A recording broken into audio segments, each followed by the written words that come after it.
Prvo selekcijo za izbiro in imenovanje za to delovno mesto opravi uradniški svet. Kot primerne so ocenili 4 kandidate. Sledil je razgovor z ministrom, za katerega nova načelnica upravne enote Ruše pravi, da ga je verjetno prepričala dobra ocena uradniškega sveta.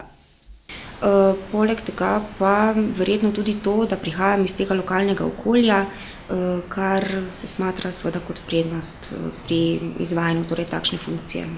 Ob našem obisku je povedala tudi, da upravno enoto prevzema v dobrem stanju. Tudi kar se tiče lanskoletnih ocen, koliko sem gledala, so celo po anketi o zadovoljstvu strank zasedli prvo mesto, kar mislim, da je zelo pohvalno za upravno enoto.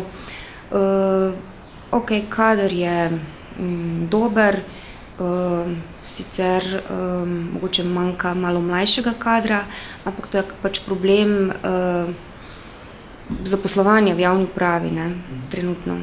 Obenem pa poudarja, da mora biti javna uprava odprta do državljanov in podjetij ter nuditi pomoč na vseh nivojih. Jaz mislim, da država zelo veliko sredstev namenila za določene projekte, kot so Sigenca. Jaz mislim, da se moramo javni uslužbenci tukaj obnašati tržno, ponujati ljudem možnost dostopa do e-uprave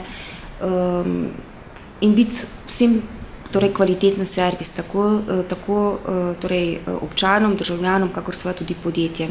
V tem smislu napoveduje nekatere spremembe, za katere pa pravi, da so že vidne, denimo na spletni strani upravne enote, kjer so začeli redno objavljati sveže informacije, ob vhodu upravne enote pa so sprostili parkirišče za stranke.